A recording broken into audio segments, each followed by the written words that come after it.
Ever wonder how the world went from horse-drawn buggies to highways filled with cars? A huge part of that story belongs to one man, Henry Ford.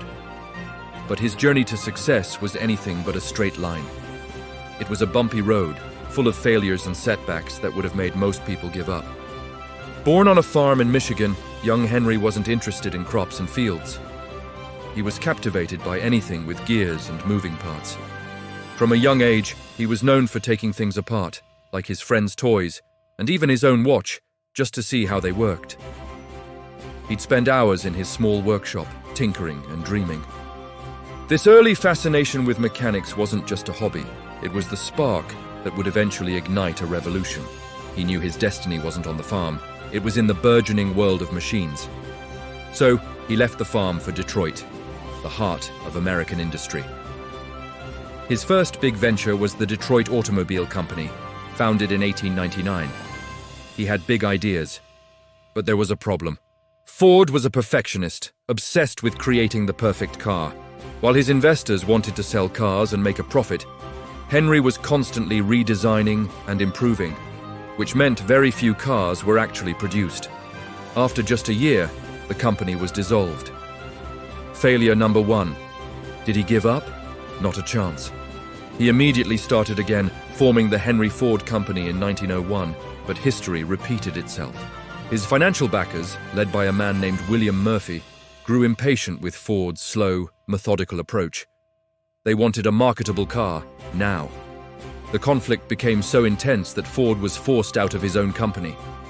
Imagine that, being fired from a company that bears your own name. That company, by the way, would later be reorganized into the Cadillac Motor Car Company. Failure number two, and it was a big one. At this point, many would have thrown in the towel. Two failed companies, investors who thought he was a dreamer, not a doer. But Henry Ford's persistence was his greatest asset. He knew he had a vision that others just couldn't see yet. In 1903, with a small group of investors who still believed in him, he founded the Ford Motor Company. This time, things would be different. He had learned from his mistakes. He knew he needed to balance his perfectionism with the practical need to produce and sell. This new company was his turning point. He started producing a series of cars, the Model A, the Model B, and so on.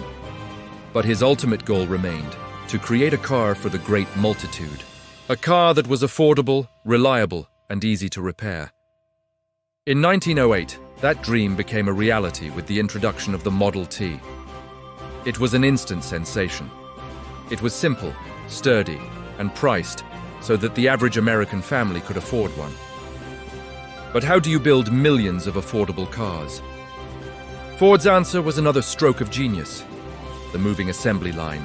Instead of workers moving around a stationary car, the car moved to the workers. Each person had one specific job to do, over and over. This dramatically cut down the time it took to build a car from over 12 hours to just 93 minutes. Production soared, costs plummeted, and the price of the Model T dropped year after year. Ford even shocked the world by paying his workers $5 a day, double the industry average, so they too could afford the cars they were building. Henry Ford didn't just build a car, he built the modern world. The Model T put America on wheels, leading to the creation of suburbs, the national highway system, and a new sense of freedom and mobility. His story is a powerful lesson in resilience. It shows us that failure isn't the end of the road. Sometimes it's just a necessary detour on the path to changing the world. Thanks for watching. If you found this story as inspiring as I do, hit that like button and subscribe for more stories of innovation and perseverance.